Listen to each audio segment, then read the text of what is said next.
ఆర్థికల గురించి వెళ్ళి అందరూ చాలా వివరంగా చెప్పారు.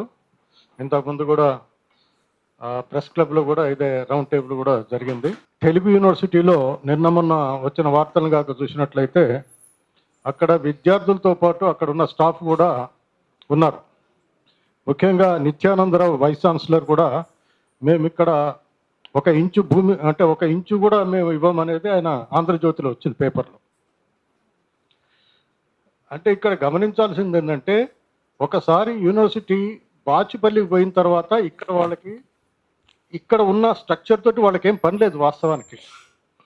ఇప్పుడు ఆర్జేకలకు ఇచ్చిన తర్వాత ప్రొటెస్ట్ చేస్తున్నారు, కానీ ఆల్రెడీ సగం బిల్డింగ్ పబ్లిక్ సర్వీస్ కమిషన్ చేతుల్లో ఉంది. ఇప్పుడున్న స్ట్రక్చర్ లోపల పబ్లిక్ సర్వీస్ కమిషన్ చేతిలో అక్కడ ఉంది, అట్లా టెక్నికల్ ఎడ్యుకేషన్ చేతిలో కూడా కొంత బిల్డింగ్ ఉంది, ఒక్క ఆర్జేకల కాదు.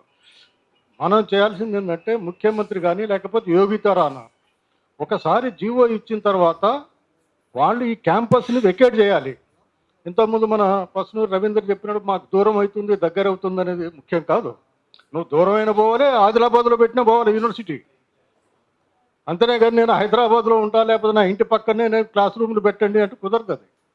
కాబట్టి ప్రభుత్వం పూనుకొని ఇమ్మీడియట్గా ఆ క్యాంపస్ని తెలుగు యూనివర్సిటీ వాళ్ళు ఎవరైతే ఉన్నారో వాళ్ళని వెకేట్ చేయించాల్సిన బాధ్యత కూడా ప్రభుత్వానిదే. కాబట్టి మనం ప్రభుత్వాన్ని ఇంతకుముందు కన్నగంట రవి ప్రపోజ్ చేసినట్లు అందరం కలిసి గోరెట్టి వెంకన్న ఇక్కడే ఉన్నారు కాబట్టి మీరు దీన్ని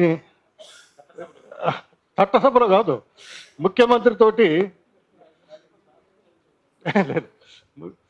ముఖ్యమంత్రితో టైం తీసుకుంటే అందరం కలిసిపోయి పూర్తిగా విషయాన్ని వివరించి ఈ తెలుగు యూనివర్సిటీ ఇక్కడి నుంచి వెళ్ళి అక్కడికి షిఫ్ట్ చేసే, అసలు యాక్చువల్గా అయితే షిఫ్ట్ అయిపోయింది, అక్రమంగా ఉంటున్నారు ఇప్పుడు వాళ్ళు, దాంట్లో అక్రమంగా ఉంటున్నారు, దాంట్లో వాళ్ళది కాదు ఇది. అందువల్ల వాళ్ళని వెకేట్ చేయించాల్సిన బాధ్యత ప్రభుత్వం ఉంది. కాబట్టి ఆయనకి అప్పీల్ చేసి అందరం పోయి ఆయనతో ప్రత్యక్షంగా మాట్లాడితే బాగన్న ఉద్దేశం. దానికి మీరు ముందుండి పూనుకుంటే బాగుంటుందని నా అభిప్రాయం. Thank you.